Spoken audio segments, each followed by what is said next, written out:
Hey guys, this is Aisha Shelton, And this is Kevin Shelton. and this is Marriage and Real Estate, episode number 1, numero uno, getting to know the Sheltons. All right. All right, so today we thought we'd start off with where the Sheltons began.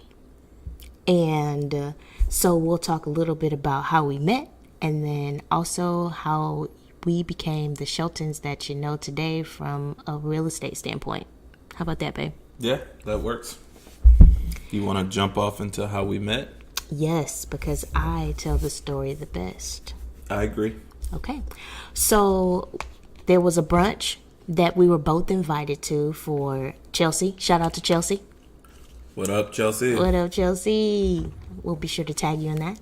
And for the longest, Chelsea has invited both of us separately to her events. And I have to say, I wasn't the greatest friend because I was not really good at showing up all the time. And so on this day, she lived pretty far away from me, and I'm sure I was in the middle of a nap because as a single woman, I napped pretty well. And I was like, man, I don't think I'm gonna make it. But I'm sure I had flaked on Chelsea before, and I was like, you gotta go. Just get up and you gotta go. You being real civil, man. I was asleep. I was asleep in my car. So I didn't want to go. I had flaked on her several times, so I wasn't in the mood to get out of my car and go to a brunch. So one of the things that you'll hear us say, I think, throughout the season is that everything happens for a reason and you are where you're supposed to be. So we did get off our tails and make it to Chelsea's house, right?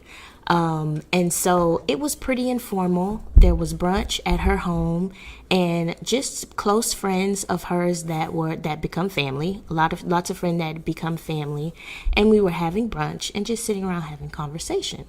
So I see Kevin in the kitchen and I'm thinking, oh, wow, he's kind of cute. But I go back and I sit down and we're all talking and sharing stories about whatever. And Kevin keeps talking about this chick named Kayla. He was like, yeah, Kayla asked about you, Chelsea. Oh, Kayla wants me to bring her some cake. And so in my mind, I'm thinking, okay, he's got a chick and I wasn't interested. So from that point on, I saw a handsome guy in the kitchen. He talked about his girlfriend, Kayla, and I was uninterested after that. So I don't know, I stayed maybe about 2.5 hours, and I'm leaving. So I'm saying my farewells, and Kevin and Chelsea's husband, Smitty, were standing outside kind of chopping it up. And so I walk out, and I'm walking towards my car, and Chelsea runs out of the house, and she's like, Aisha, he wants your number. And I was like, oh, girl, he is cute. Yep, give him my number. Now let me set it up. Okay. Because I was recently divorced, so I wasn't really dating like that. So I wasn't just ready to walk up and try to get the number and do all that. So don't make it seem like I was like, oh no, tell my homeboy to holler at you, Okay, I'll take that. So Chelsea was like, he wants your number. I was like, he's cute. Give him my number. And she was like, okay, girl, I'm going to call you about him. And I was like, stop right there. If you got to call me about him, that's not for me. That ain't my ministry. I'm not into fixing men these days, so I'm good. She's like, no, he's a great guy. And I was like, okay, well, I'll take your word for it. So she gave him my number, and it took him about a day to call me. Now, you want to tell the backstory behind the day to call me? Okay, so I have an older sister, right? And I'm trying to get back into the dating game or whatever. And I'm like, all right, so I met this chick, right?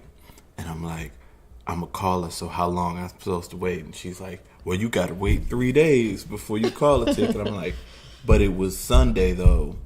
And like, if we going to do something early in the week, and the way my schedule set up, I need to call her. So I basically waited like a day and a half. And then I called her. And then the rest is... Okay, so he calls me. And this was the turning point, right? So I had recently got out of a relationship, like a long-term relationship, and was dating. And so, that's a whole story in itself. But I was having a conversation with him, and the conversation was good. Like, I really enjoyed it. But I knew that he was the one when he asked me, "What book are you reading?" Now, I had no clue that books were a thing in 2014, right? Like, people don't read books. Pause. Dudes though. don't read books. Pause for the cause. Pause. What book are you reading? I don't think I've ever had a man ask me, "What book am I reading?" Now, is that a testament to me or you, though? Perhaps it's a testament to me. At any Maybe rate, you should meet some guys at Barnes & Noble, dude. listen, I met you. That's all that matters. End of story. That's history. And so, anyway, that really blew me away. And I got to share what I was reading. And we both talked about the books that we were reading and how they had impacted our lives. And, I mean, it was just, I have no words about how excited it made me and how it solidified, like, okay, well, whatever I had going on before this, I think this is what I like to do forever. Now, mind you, so I literally got out of a marriage, recently divorced, just 2 weeks into my first single apartment, I meet her. And we've been together ever since. So, I didn't even have the opportunity to break in my apartment, throw a party, none of that. Literally, we've been together since the week we met. God knows what he's doing. You ain't need all that in your life. You needed me. Obviously not. Anyway, so fast forward. Of course, we didn't necessarily have the time to traditionally date. I definitely would say we didn't have a traditional courtship. I was working full time. I had custody of my daughter quite a bit. I picked her up from school every day, fed her dinner every night. So for me, my schedule was already packed. I was in school full time. And what she did is she met me where I was. She'd come to the house. We'd cook dinner together on Sunday nights. We'd watch movies, just adulted. We did a good job of kind of just falling into the cracks of time that we had for each other. And that was pretty dope. Yeah, and I mean, I really respected the commitment that you had to Kayla and how, what we never said? Kayla, the chick that I thought you were dating, was your daughter. Okay, there's the funny part. I forgot that. But I really respected the routine that you had with Kayla, the commitment that you had to being a father, and that was impressive. I was like, okay, check again. He read books and he's an attentive and good father. This is like what a girl is looking for, you know what I mean? But it wasn't traditional, but we did make the best of it. And one of my favorite parts was meal prepping on Sundays, like going to the grocery store and planning our meals for the week and cooking at your house and bringing them back, to my home so that I can eat them throughout the week. And that was great bonding for us. Yeah, no, it was definitely a great time. And it allowed us to probably talk more than I guess you talk if you were traditionally dating or if you were sitting on the phone. I'm not much of a sit on the phone kind of cat. So. I don't know. I think when you first meet somebody, you talk on the phone a lot, and we did talk on the phone like we were in high school. Yeah, that's a lot of phone. Falling time, asleep man. on the phone. You hang up. That's like old school phone No, bills. you hang up. No, you hang up. Yeah. No, you hang up. So no, yeah, that was it. So, and then a girl was like, "Hey, listen, I don't have all day, so if you ain't trying to marry me, you need to let me know." You now. ain't do all that. You a goddamn lie. Nah, man. She was like, "Oh, we gonna see what it's gonna be." And I was like, "Look, man, I just got out of something. I was on my Donnell Jones tip." And she was like, "That's not true." She was like, "We gonna see." Okay, everybody knows that there's two sides to every story, and your side is a little bit different truth. than my side. My side is the truth. And it's not very truthful at all. But, so it was like fast. We didn't have to think very hard about this is where we wanted to be. So we met in 14 and were engaged in 15 and had a baby in 16. Something happened in 17. Did we buy a house? We bought a couple. I guess we started the process in 16. So you jump in mad steps. So Anyway. I'm telling the annual trajectory of the Sheltons. Yeah, but you man. like jumping. So anyway, basically, we courted, did our thing, and I knew by January 2015 that I wanted to marry this lady, and I booked a venue. I did the whole nine. So now we can fast forward. We ended up elaborately getting engaged. Mm-hmm. A credit to myself. Mm-hmm. And then we got married in 2016. And the thing that I really enjoyed about the process of kind of planning the wedding, as well as really just going through counseling and figuring out what marriage would look like, is we decided collectively what our views on marriage were. Mm-hmm. And one of the things that I think we even do now is we put principles in place on how we want to be, and we held to that. So we make decisions together. We're a partnership. Mm-hmm. It's equal. Nobody has a vote over the other. And that's how we went into this marriage thing and also into business. Yeah, no, that's true. And I think that's a good segue. Like, we are a partnership. We are a partnership. We are equal in the decisions that we make.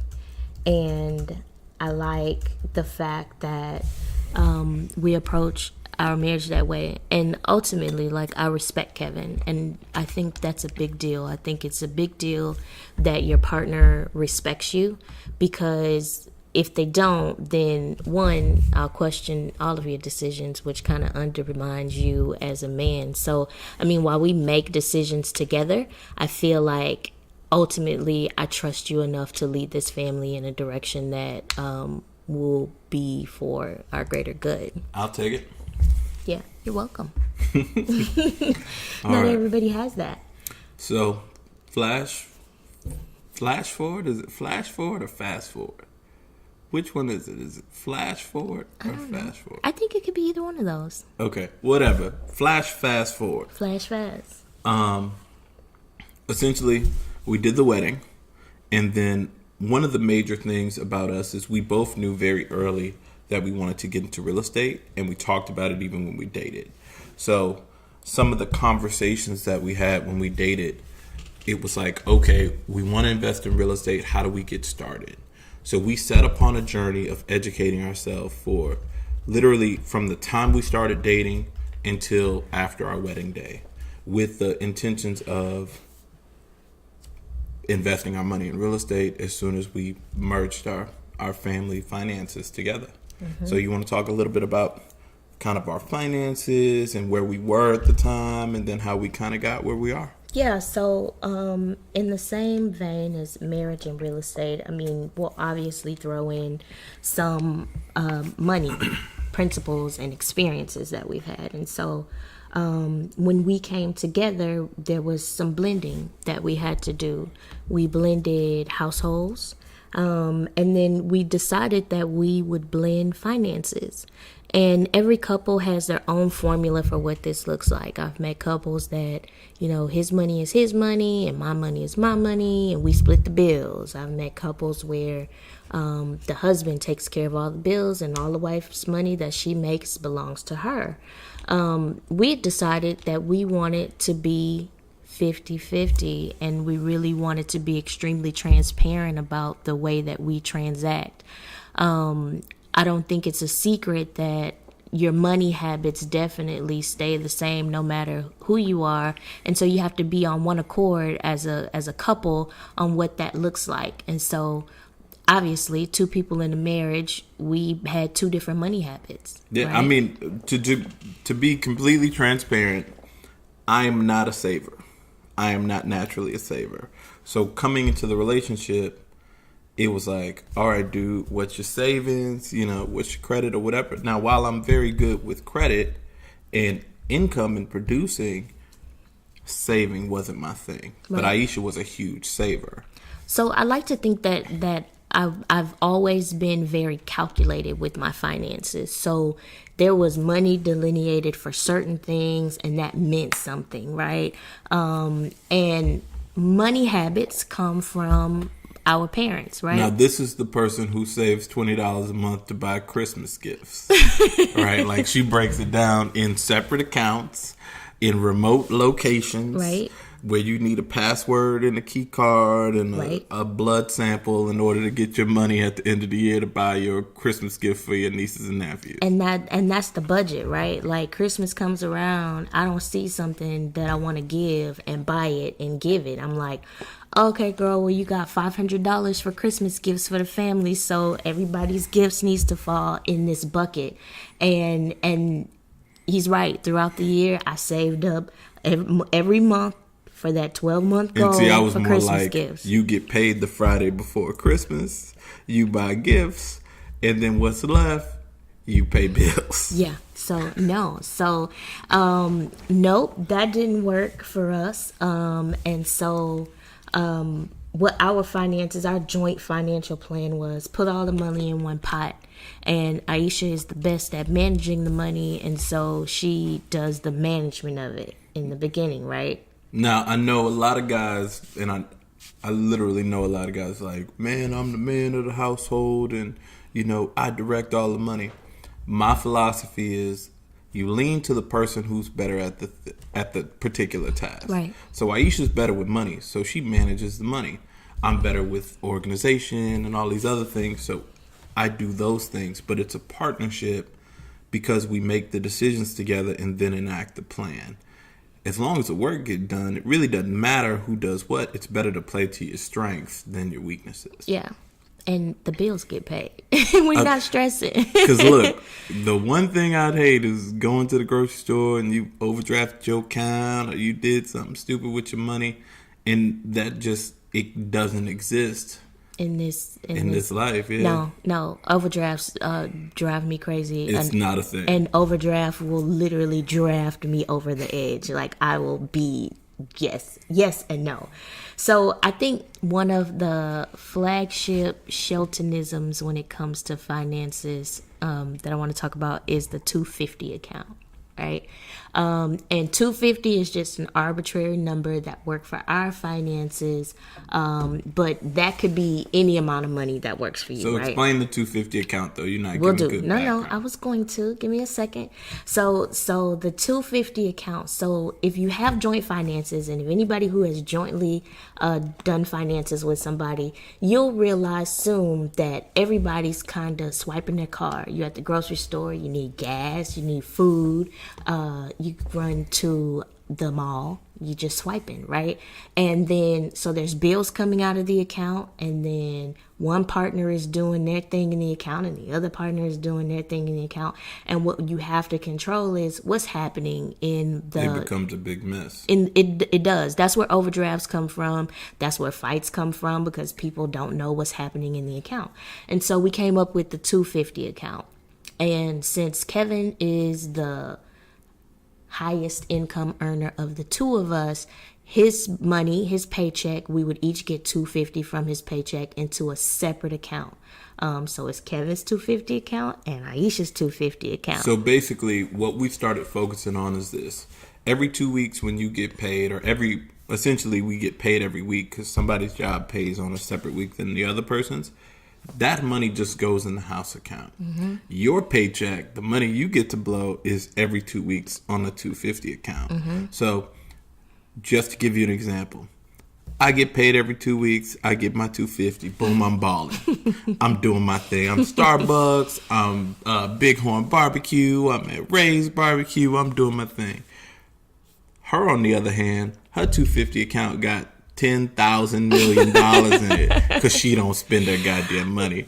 And we go to lunch as a couple. I'm swiping my card. I'm buying dates. I'm doing all this other stuff. She just squirreling away her little money.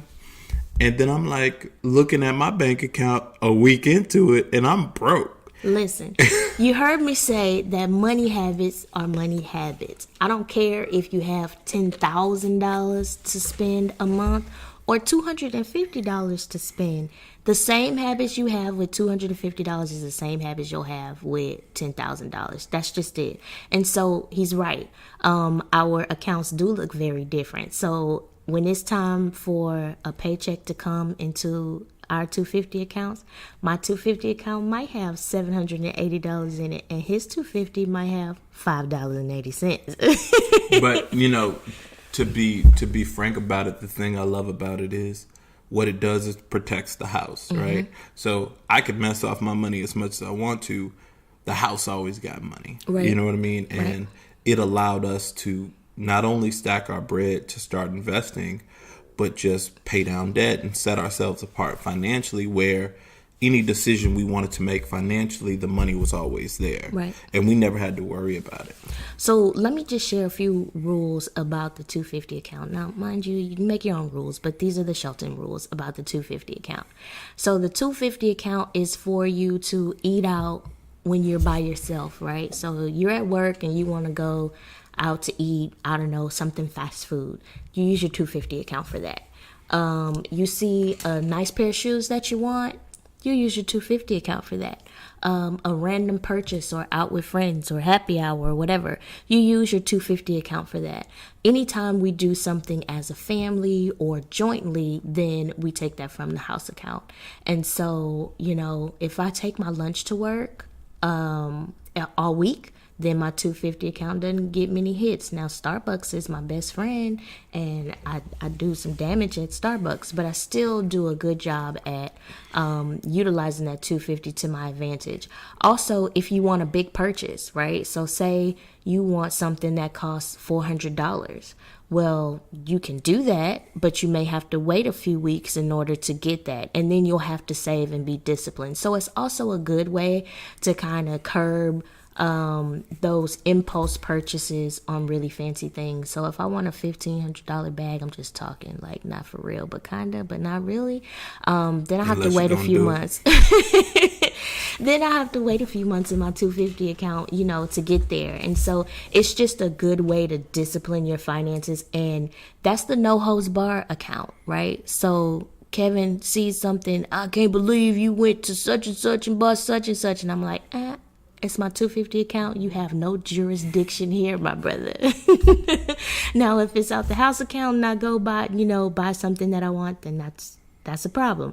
But out of my 250 account, you don't have any jurisdiction here. So let's back up. Let's not just talk about the 250 account. Let's talk about the whole kind of picture. So one of the things we first did is we established a budget.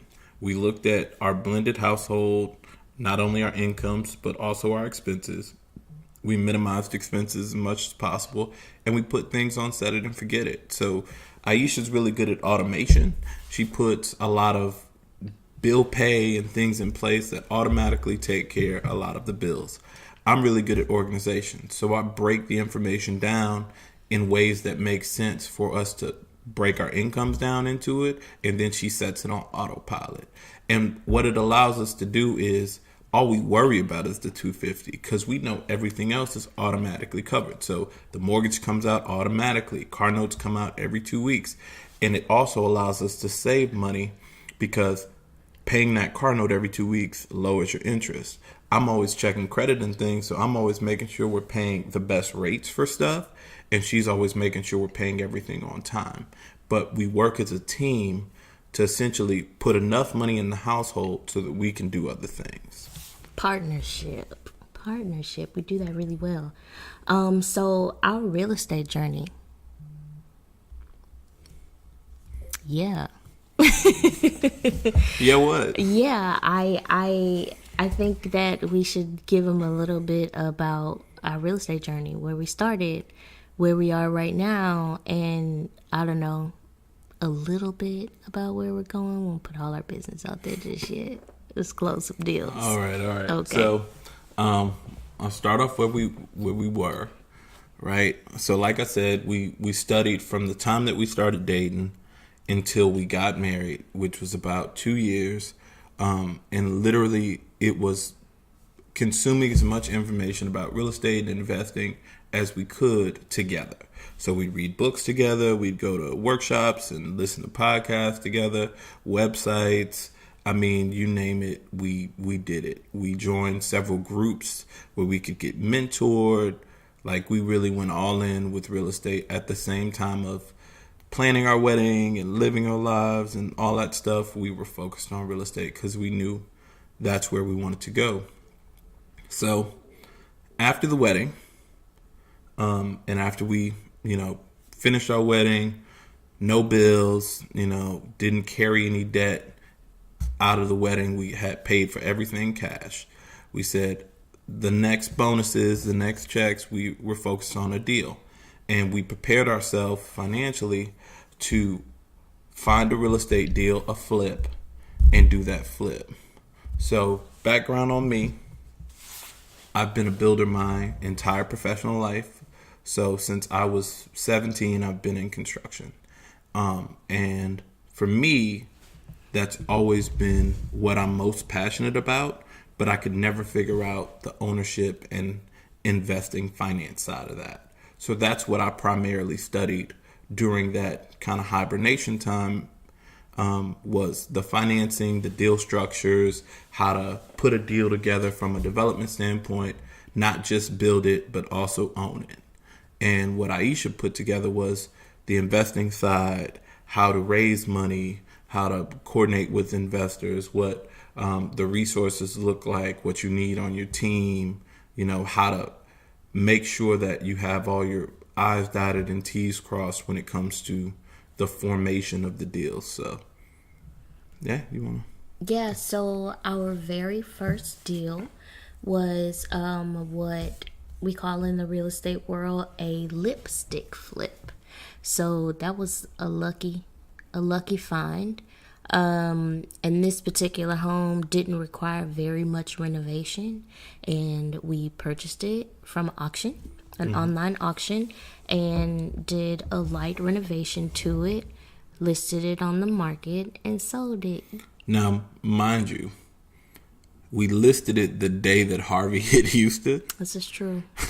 So we had a hell of a weekend, making sure not only the house didn't flood, but also we were worried about what the market looked like after. Post Harvey, right. Now, we were prepared. So before we ever found a deal, we had already gotten all our systems in place as far as financing, approvals, credit, capital. We had everything ready to go. We just had to find a deal.